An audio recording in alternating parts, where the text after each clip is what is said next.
aterrorizaba Orson Welles a la audiencia norteamericana hace más de 70 años, haciéndoles creer que iban a ser víctimas de un ataque alienígena.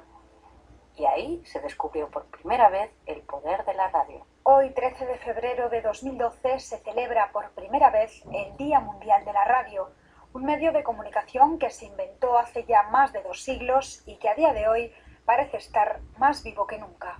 Sobre todo en América Latina, donde el último informe del Latinobarómetro señaló a la radio como la institución de confianza de la gente, con un 55% de aprobación. ¿Pero qué hace tan especial a la radio en América Latina? Escuchamos a José Cepeda, periodista de Radio Nederland.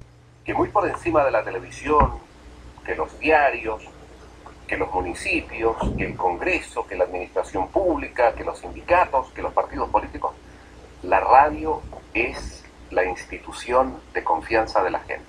Que la gente, curiosamente, le tiene más confianza a la radio que a otros medios de comunicación. Hay una gran fidelidad de la gente que escucha la radio. ¿Por qué? Una de las razones, creo, muy importantes, es que la radio no es invasiva. La radio no atenta en contra de nuestra intimidad, muy por el contrario. Nosotros podemos estar haciendo muchas cosas y escuchando radio. Entonces, confiabilidad, no invasiva. Y tercer elemento, valiosísimo para todos los países en vías de desarrollo, el medio de comunicación por excelencia más barato. Con un par de dólares es posible comprar un receptor de radio y escucharlo. Según la UNESCO, la radio sigue siendo el mejor medio para llegar a la audiencia más amplia. Y es que, a pesar de la revolución tecnológica que ha causado Internet, la CEPAL asegura que solo el 27% de los latinoamericanos tienen acceso a la red. Marcela Alarcón es periodista de radio en Colombia. Por ejemplo, en Colombia, que es mi país, en las partes rurales todavía hay lugares donde no tenemos internet y el medio de comunicación y el medio de contacto de ellos con el resto del país es precisamente la radio, incluso en AM, ni siquiera en FM, es en AM todavía. Desde Costa Rica, Vianney Lorenzo Solís explica qué significa para él la radio.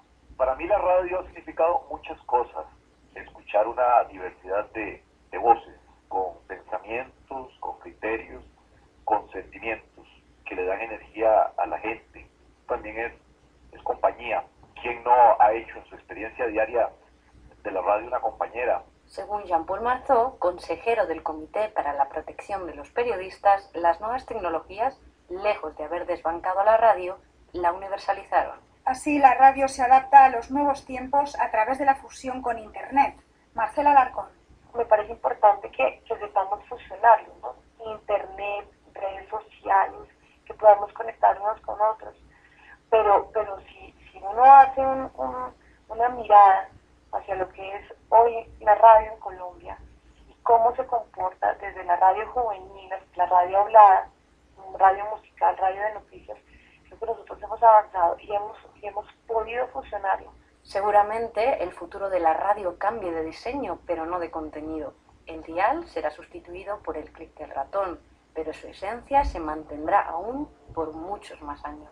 Por eso, en este Día Mundial de la Radio celebramos, como dice Martos, la libertad del periodismo de radio, ya que gracias a esta libertad, la radio sigue siendo la reina de la información.